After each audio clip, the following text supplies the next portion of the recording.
Okay, we need to talk about Hellblade 2.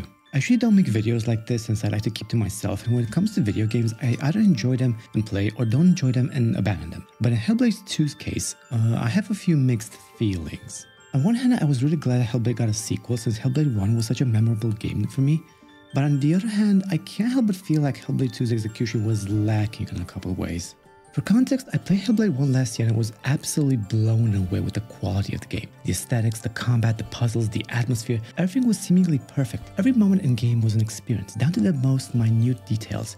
Okay, maybe some puzzles were repetitive, but it was fine. It felt like I was truly living Senua's trauma and I was gaining a new perspective on life. I played Hellblade 2 on release day live here on YouTube, so if you like the live content by the way, and I immediately noticed a few things. First of all, I was constantly dropping frames. I have a 3060 Ti and I could barely get 30 FPS consistently, even at the lowest settings. Interestingly enough, it seemed like cutscenes had the biggest impact rather than gameplay, which I thought was really weird. I would randomly go from 40 to like 50 FPS to 15 or even as low as 4 sometimes. Now, I wasn't expecting to play the game on 4K ultra settings, but not being able to get even 30 FPS on a consistent basis with my setup was unexpected.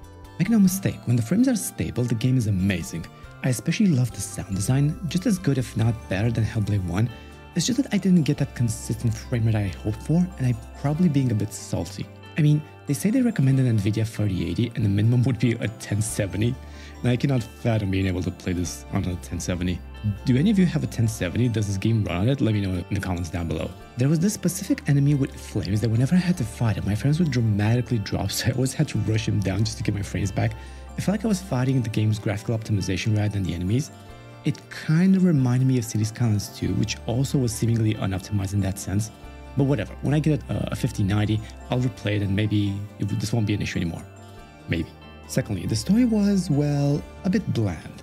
I'm not gonna spoil it for anyone that hasn't played it, but it's a very stereotypically good versus bad story, which in itself wasn't bad, but once again, it felt lacking. One of the cool things about Hellblade 1 was that the story was very personal to Senua. It wasn't something as simple as kill the bad guy.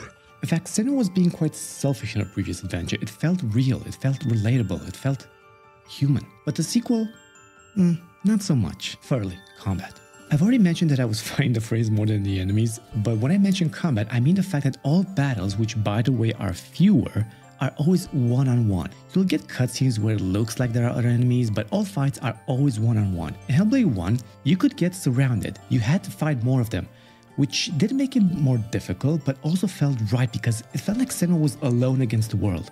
It was fitting. Here, it's either walk, solve a puzzle, watch a cutscene, or duel. Just not as exciting.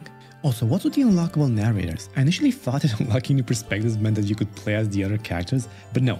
You will seemingly play Senua, just that the narrator is different. It kind of feels like a lazy way to make you replay the game. It would have been better if they actually allowed you to play the other characters, whose names shall remain forever unpronounced. Overall, I can't say I didn't enjoy Hellblade 2, but it felt like it was unpolished and more of a cash grab rather than anything else. I don't think it was worth the 50 euro I paid for it, but I also can't say it was bad. I think the best word would be underwhelming.